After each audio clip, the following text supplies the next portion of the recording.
Hi, my name is Maksym Kharchenko and I am logistics market analyst in UkrAgroConsult team.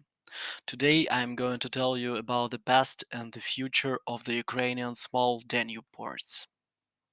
The Danube flows from its source to its mouth through the territory or along the border of 10 states. During the communist era, the level of bulk cargo transportation developed very quickly, often serving economically unviable heavy industry, reaching a peak of 90 million tons in 1987. The collapse of industry in the former Eastern Bloc and the civil war in Yugoslavia led to a decrease in traffic volumes. Within Ukraine, the Danube flows only in its lower part, mainly through the Kilian arm of the delta and its branches. There are four Ukrainian ports on the Danube: Izmail, Reni, Kilia, and Uсть-Dunaysk. For decades, Danube logistics was somewhere in the backstreets, and the once powerful Danube fleet was gradually rusting. In 2022, unexpectedly for everyone, the war in Ukraine gave the Danube one more chance to become another logistics center for Ukrainian grain exports. If in the first months after the block in the seaports, the only channel for grain exports was rail transport, then from May 2022, small Danube ports took over the baton and began to play a more significant role. It should be noted that until 2022, the ports of Ismail, Reni, and Uсть-Dunaysk were not in demand and exported only symbolic volumes of grain due to limited depths and long distance to the main grain growing regions. Indeed, before the start of the grain corridor in August 2022, half of the grain was exported through the Danube ports. Moreover, the demand for transportation by the Danube remains very high even after the opening of the greater Odessa ports. In March 2023, about 1.9 million tons of agricultural products were exported through the Danube ports, which is about 25% of total exports. For comparison, in April 2022, a quarter of a million tons of agricultural products were sent for exports through the ports of the Danube, which is 7 times less than the current volume. Most stevedores in these ports use the direct method of grain handling, and most of the cargo is sent to the roadstead of the port of Constanta, where it is handled to larger vessels for export to remote countries. The cost of freight for 1 ton of grain in the summer of 2022 increased to an incredible 70 euros per ton, but with the opening of the grain corridor, it gradually decreased and now fixed at the level of 30-40 euros, depending on the type of grain.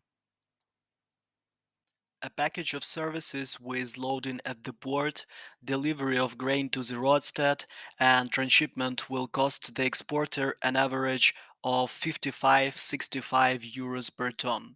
The final price depends on the method of transshipment and the type of grain, as we said before. The activation of agricultural business in small Danube ports has also led to the restoration of infrastructure. First of all, we talk about the dredging in the Danube Delta. Vessels with a draft of 6.5 meters can now pass through the Bystroe estuary on the Danube, which was made possible by the restoration of passport characteristics within the waters of Ukrainian seaports. A year ago, the maximum draft was only 3.9 meters.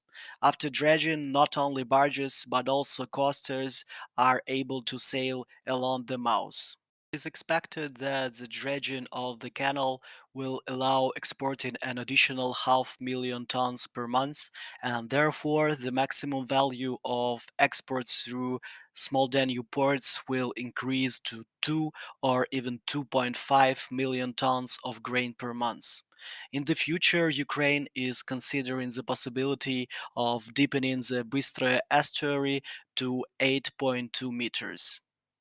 Another great example of the Danube port infrastructure development was the opening of the new railway checkpoint Serpnevo 1 Basarabeska, which allows grain to be delivered to the Danube port of Reni in transit through Moldova. Ukrzaliznytsia expects that this railway section will allow transporting in additional from 4 to 10 million tons of cargo per year. At the same time, market players note that the use of a new border crossing point may be economically unprofitable. The cost of transportation in transit part of 129 kilometers alone is about 12 US dollars without VAT, while grain delivery from central Ukraine to the port of Ismail, which is about 700 kilometers away, will cost 32 US dollars per ton. The future of Ukraine's Danube ports largely depends on investment in port infrastructure. Now, the largest traders are building terminals on the Danube because everyone now wants to have backup logistics channels in case of another aggravation of the situation around the grain corridor.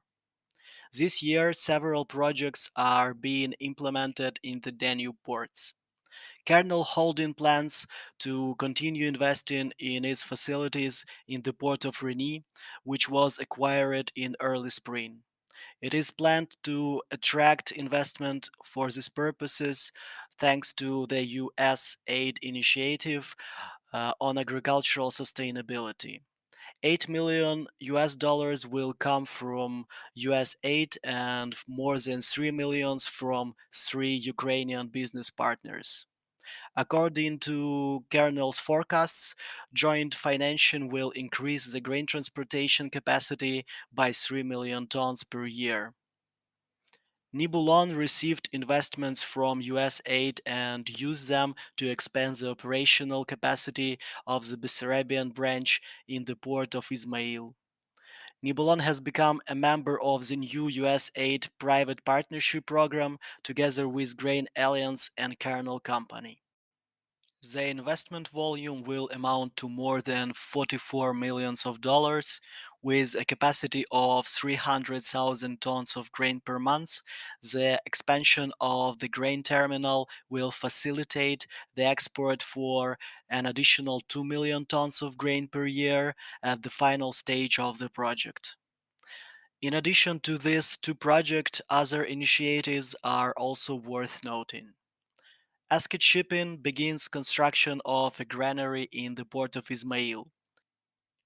The company plans to build a floor-type granary for 5,000 tons of simultaneous storage.